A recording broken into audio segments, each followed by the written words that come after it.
Arkadaşlar merhaba. Yine elimde kırık bir kamış var. 10-35 atarlı bir spin kamış. Şöyle uca yakın bir yerden kırılmış. Bu kamış komşum Beren'e ait. Şöyle göstermeye çalışayım. Kırık bölge yaklaşık uca 20-25 santim uzaklığında. Kırık bölgenin önünde 2 halka daha var. Ben şimdi bunu elimden geldiğince onarmaya çalışacağım. Onarım için elimde şöyle bir kamış ucu var. Dolgu kamış. Bunu olabildiğince incelteceğim ve bu iki kırık parça arasında bir bağlantısı kurmaya çalışacağım. Bakalım nasıl bir sonuç elde edeceğiz. Ben de merakla bekliyorum. Sanırım tek merakla bekleyen ben değilim.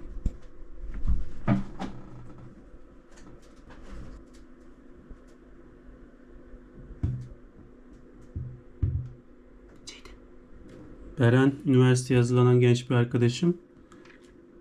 Sorduğuma göre kamış kırılmadan önce taşa takılmış. Bakalım eski haline getirebileceğiz mi? İki parça arasına dolguyu koyarken ne çok uzun ne de çok kısa olmasını istiyorum. Çünkü kamışın kendine ait olan esneme hassasiyetinin çok fazla bozulmasını istemiyorum. Mümkün olduğunca özelliklerini korusun. Beklentim bu. O yüzden tahminim şu iki halka arasındaki boy ideal olacaktır. O yüzden şimdi öncelikle ilk işim bu dolgu ucu buradan keseceğim ve daha sonra uygun ölçüye gelene kadar zımparayla inceltmeye çalışacağım. Bu biraz zaman alacaktır. Buraları biraz hızlandırıp geçeceğim.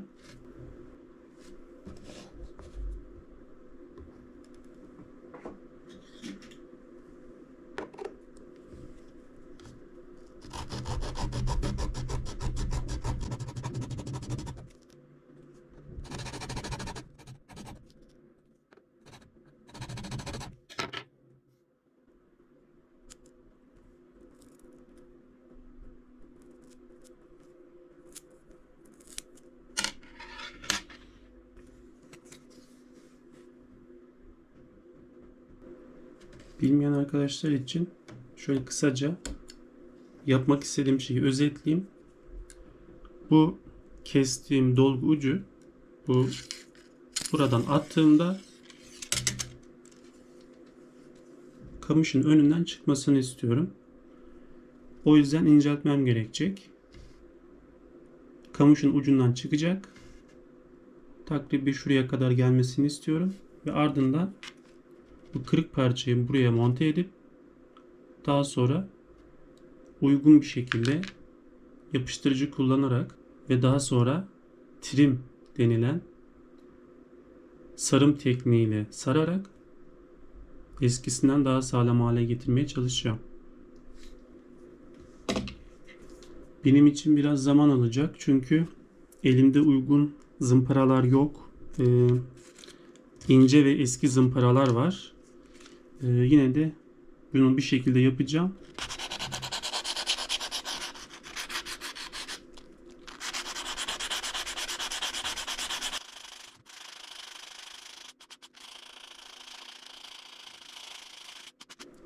Gördüğünüz gibi ben zımparaladıkça önce üzerindeki boya gidiyor ve ardından yavaş yavaş dolgu incelmeye başlıyor.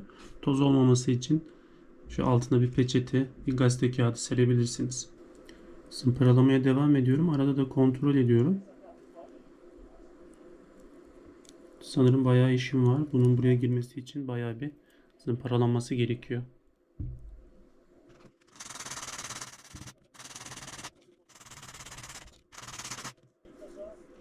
Biraz aşama kaydettim. Şöyle bir kontrol edelim. Evet. Şurada da bir çatlak var. Çatlağın büyümesini istemiyorum. Biraz daha zımparaladıktan sonra sanırım yeterli olacaktır.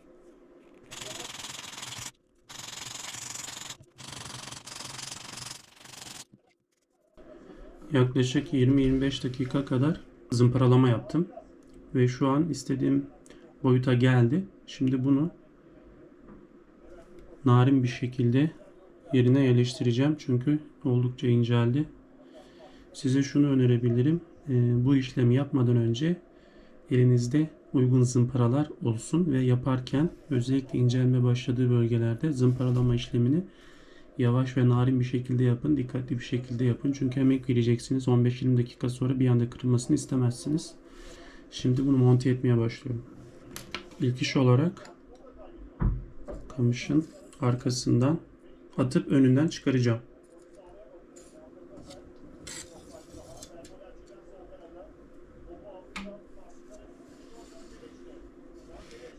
Şu şekilde bir miktar çıktı. Zaten tamamen çıkmasını istemiyorum. Çıkan parçayı yavaş yavaş şöyle öne doğru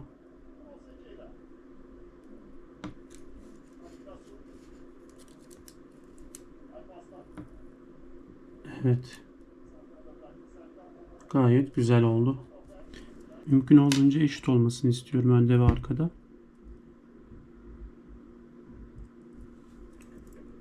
Şuralarda şöyle baktığımız zaman sanırım yeterli olacaktır. Evet.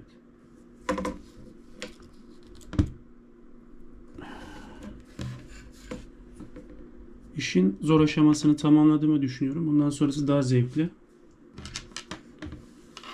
Şimdi kamışın kırılan ön parçasını buraya monte edeceğim. Önce bir ölçü alalım. Gördüğünüz gibi çok rahat bir şekilde oturdu. Şimdi yapmak istediğim şey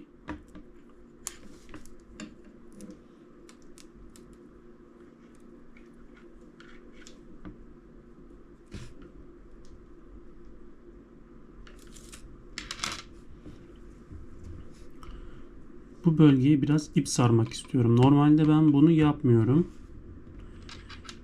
Gerek duymuyorum. Ama sanırım bu bölge biraz fazla ince oldu. Şöyle baktığımda çok rahat giriyor. Evet, tam oturduğunu düşünebiliriz ama bence bir tık ince oldu gibi geldi. Arkaya oranla bu bölge. Buraya biraz ip saracağım ve buranın daha mukavemet gücünün yüksek olmasını sağlamaya çalışacağım. Şimdi başlıyorum. Sarım işlemi için şöyle 0,4'lük ya da 0,6'lık bir misina kullanacağım.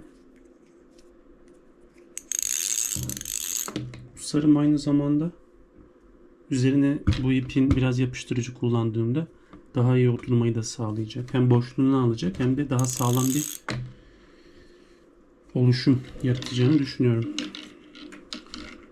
Şu oynamayı görüyorsunuz.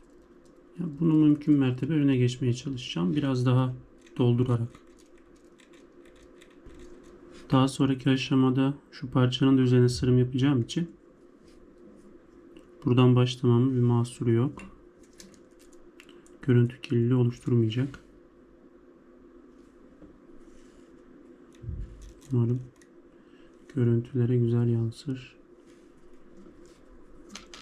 Şu şekilde doluyorum.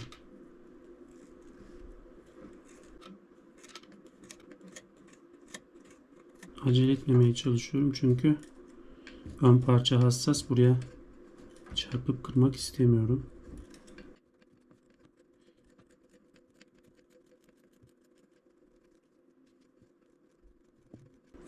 Görüntü pek önemli değil çünkü zaten bunlar içte kalacağı için görükmeyecek. Önemli olan amaca hizmet etsin. Bu şekilde kamışın kendine ait olan hassasiyetini optimal şekilde geri kazanmayı umuyorum. Bir sallanma olmayacak. Sağlam olacak.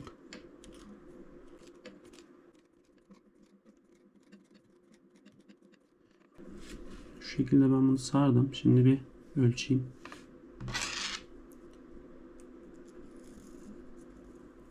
Evet. Tam düşündüğüm gibi şu an. Hatta biraz daha sarılabilirim. Çok daha güzel oldu.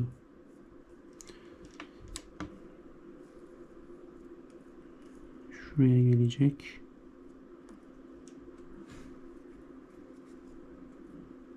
Evet. Biraz daha sarabilirim.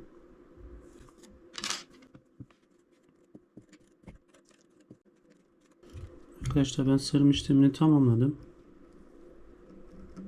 Şimdi buraya biraz yapıştırıcı sürüp ardından kırılan parçayı yerine yerleştirmeye çalışacağım.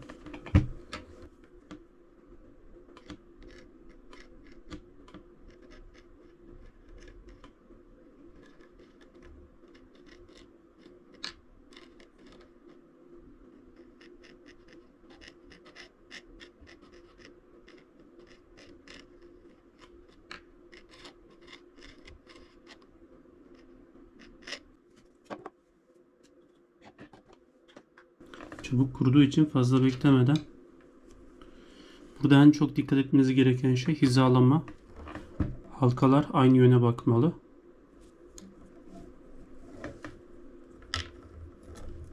Zaten kırılan yerden bunu anlayabiliyorum.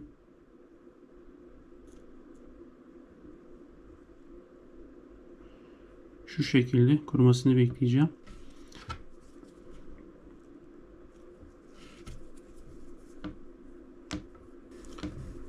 Bu aşamaya geçtikten sonra buraya asıl güçlenmesini sağlayacak olan trim tekniği ile ip sarımı yapacağım. Ve daha sonra dolgu yapıştırıcısını süreceğim. Ve işlem tamamlanmış olacak. Arkadaşlar son sarımı ben şöyle eski bir misina ile yapacağım. Sağlam. Şimdi asıl bize sonuçları gösterecek olan önemli bir noktadayız. Şu şekilde ipimi alıyorum.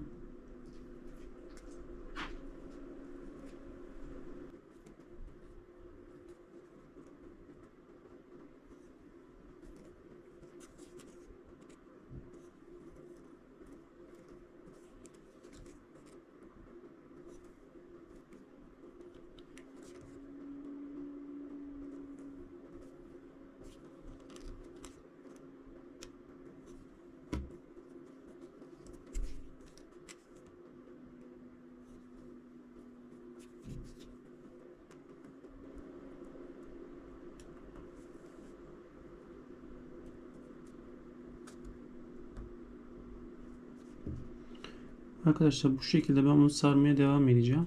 Şimdi kamerada göstermek için gerçekten zorlanıyorum pozisyonun açısından. Ben bunu sarmaya devam edip aşama aşama yine sizlere çekim yapacağım. Şöyle şuradan devam edeceğim. Şuradan ön tarafa doğru devam edeceğim. Arkadaşlar gördüğünüz gibi asıl kırık olan bölgeye yeni geldim. Bu kadar sardım. Yaklaşık 3-4 santim sarım yaptım. Neden bunları sarıyorum? Buradan başlamıyorum da buradan başlıyorum. Çünkü gözle göremediğimiz olası çatlaklar olabilir. Onlar da zamanla büyüyüp yeniden kırılmaya sebep olacak. Onun da önüne geçmek için biraz daha geriden başladım sarmaya. Şimdi asıl kırık olan bölgenin sarımına başlıyorum. Arkadaşlar bu şekilde sadece kamışı çevirerek de sarım yapabilirsiniz ama ben daha sağlam olsun diye ipi çevirmeyi tercih ediyorum. Şimdi arkadaşlar şuraya dikkat edin. Bu ipin tekrar açılmaması için şöyle bir parça ip yapın, bir halka. Şu şekilde koyun halkayı. Üzerine birkaç tur daha sarım yapın.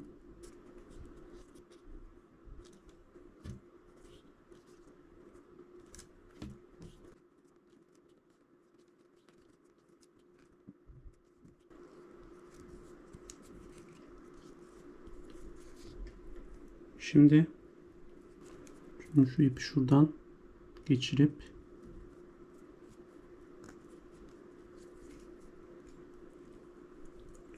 buradan çekeceğiz.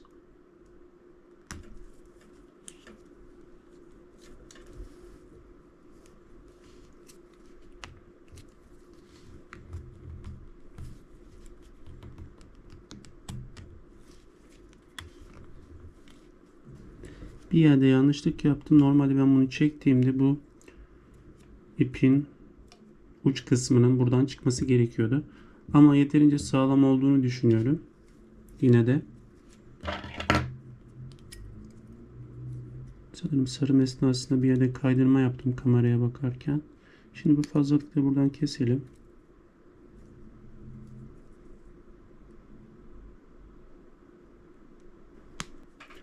Arkadaşlar sarım işlemi bitti. Şöyle baktığım zaman hassasiyet olarak orijinale gayet yakın gibi. Gerçekten şöyle büktüğümde şu bölgeden herhangi bir bükülme olmuyor. Yine orijinali gibi şu taraflara gelen bir güç dengesi var. Şimdi buraya yeniden sadece şu bölgeye, kırılan bölgeye biraz daha sarım yapacağım. Güçlendirmek istiyorum. Sadece şu alan için. Ve ardından yapıştırma işlemini uygulayacağım. Arkadaşlar tam kırık olan bölgeye ikinci bir sarım yaptım. Güçlendirmek için. İnanın şu an yapıştırıcı bile sürmeye gerek yok. Son derece sağlam oldu. Ama yapıştırıcı sürerek biraz daha sağlamlaştırmak ve bu bölgeyi daha güzel görünür bir hale getirmek istiyorum. Şimdi yapıştırma işlemine başlıyorum. Şöyle plastik çelik denilen iki yapıştırıcının karışımıyla oluşan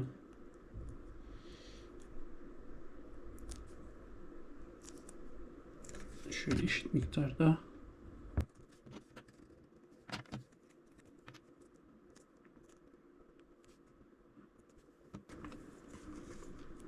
şöyle bunu karıştırıyoruz.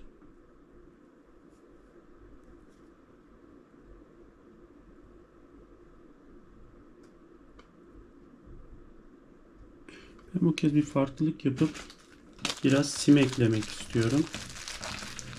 Umarım bu karışımın etkisini azaltmaz.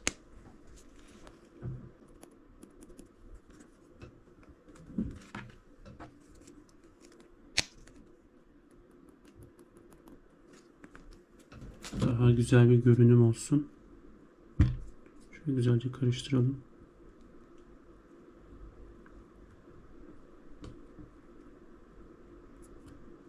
Evet. Sanırım gayet güzel olacak. Şimdi bundan bir miktar alalım.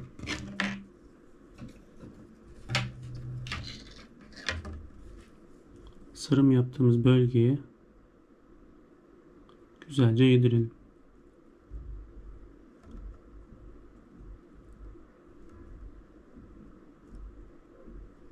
Şöyle aralara girmesini sağlayın. Yavaş yavaş. Birdenbire donmuyor bu. O yüzden yavaş yavaş yaparak iyice aralara girmesini sağlayın.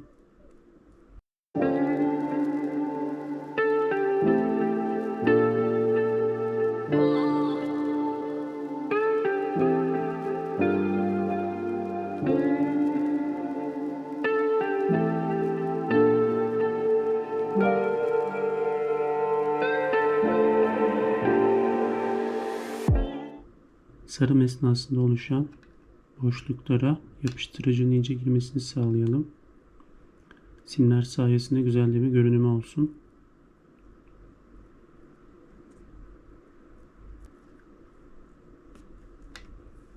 Şu fazlalığı bir alacağım, bakacağım.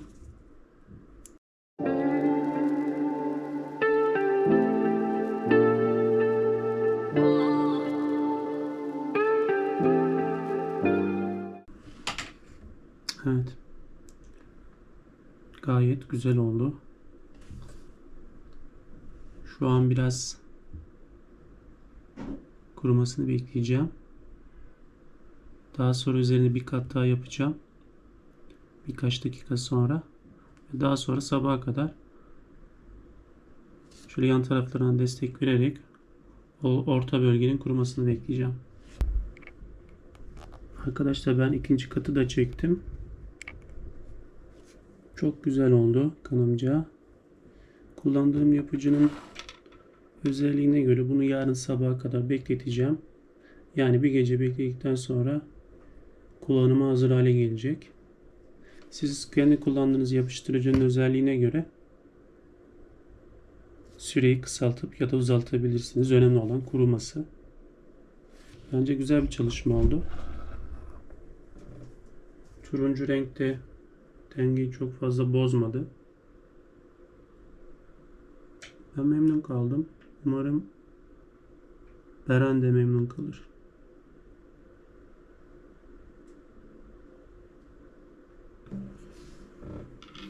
Şimdiye kadar bu şekilde yaklaşık 10 tane kamış tamir ettim. Farklı farklı spin ya da LRF. Tamirlerden sonra hiçbir kamış eski kırıldığı yerden kırılmadı. Başka yerlerden kırılan kamışlar oldu. Kendi kamışım dahil. Ama asla tamir ettiğim yerden kırılmadı.